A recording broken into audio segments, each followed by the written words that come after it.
Warahmatullahi wabarakatuh. Perkenalkan, nama saya Faras Mahmud Kusnadi dengan NIM 123 2020 143. Di sini saya akan menjawab soal ujian akhir semester dari mata kuliah Pendidikan Kewarganegaraan.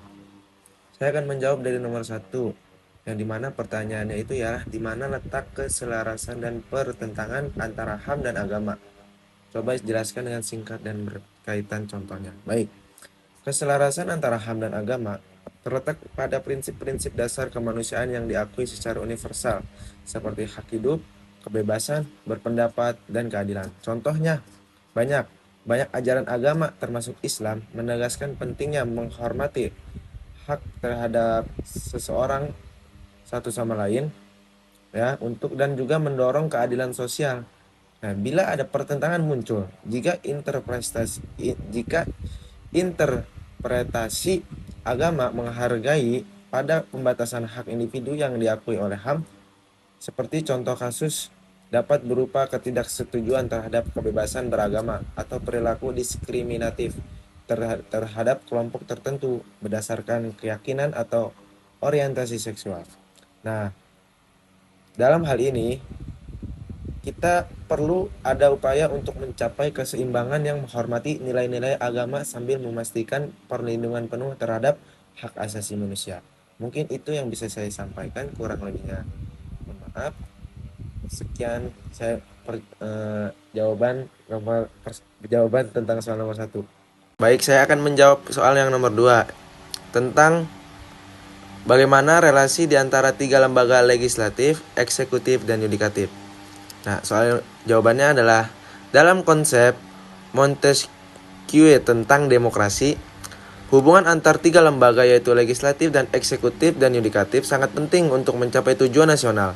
Prinsip pemisahan kekuasaan ini dirancang untuk mencegah penyalahgunaan kekuasaan dan menjamin keseimbangan antara pemerintahan, yang dimana legislatif itu ialah pembuat undang-undang dan bertanggung jawab untuk merumuskan dan mengesahkan undang-undang, dapat mengawasi kebijakan pemerintah agar sesuai dengan kepentingan dan keperluan masyarakat. Nah, eksekutif, apa itu eksekutif? Yaitu pelaksanaan pemerintah seperti presiden, bupati, wali kota, dan gubernur dan lain-lainnya untuk menjalankan undang-undang yang telah disahkan oleh legislatif dan bertanggung jawab atas implementasi kebijakan dan administrasi negara. Dan yang ketiga itu yudikatif. Yudikatif itu pengadilan, memastikan kepatuhan terhadap undang-undang dan mencegah keadilan dan menegakkan keadilan, melibatkan diri dalam penyelesaian sengketa dan penilaian konstitusionalitas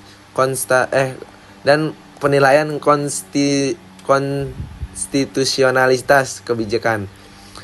Pentingnya hubungan yang seimbang antara tiga lembaga ini adalah agar tidak ada lembaga mendominasi atau menyalahgunakan kekuasaan. Maka legislatif yang baik harus melakukan pengawasan dan keseimbangan yang efektif antara lembaga-lembaga tersebut, sehingga kebijakan yang dihasilkan dapat mencerminkan kepentingan masyarakat dan mencapai tujuan dan adil dan efisien, agar masyarakat menjadi masyarakat yang makmur dan juga cukup sekian.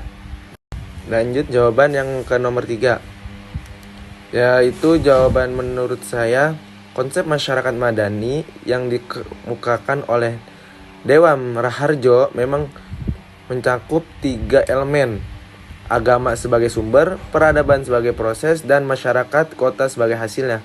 Ketika melihat model masyarakat kota yang dibangun oleh Nabi Muhammad di Madinah, kita dapat melihat sejumlah kesesuaian dengan konsep tersebut yang tadi saya sebutkan, yaitu ada agama sebagai sumber, peradaban sebagai proses, dan masyarakat kota sebagai hasil. Nah, sementara konsep masyarakat madani oleh Dawam Raharjo menggambarkan pandangan umum tentang masyarakat yang berakar pada nilai agama, peradaban, dan masyarakat kota. Implementasi model masyarakat Madinah oleh Nabi Muhammad dapat dianggap sebagai salah satu contoh nyata yang sejalan dengan konsep tersebut. Sekian.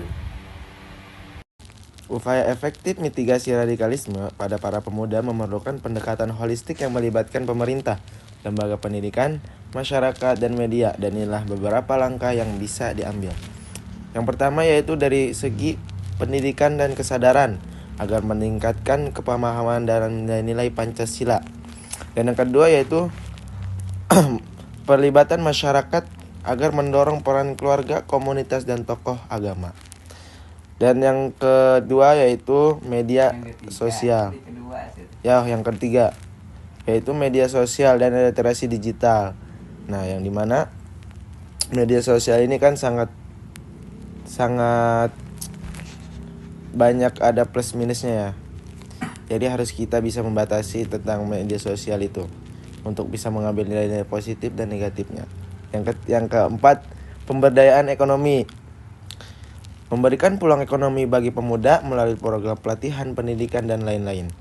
Dan memotivasi pemuda untuk berkontribusi positif dan membangun masyarakat. Dan yang kelima, penegakan hukum. Menguatkan penegakan hukum terhadap aktivitas radikalisme dan terorisme. Dan meningkatkan kerja sama intelijen untuk mencegah rekrutmen radikal. Dan yang terakhir, diplomasi agama. Melibatkan agama dalam menyebarkan pesan moderat dan toleran, membangun dialog antar agama untuk memperkuat toleransi penghargaan terhadap peradaban. Nah, itu mungkin saja yang bisa saya sampaikan tentang soal nomor 4. Sekian dan terima kasih.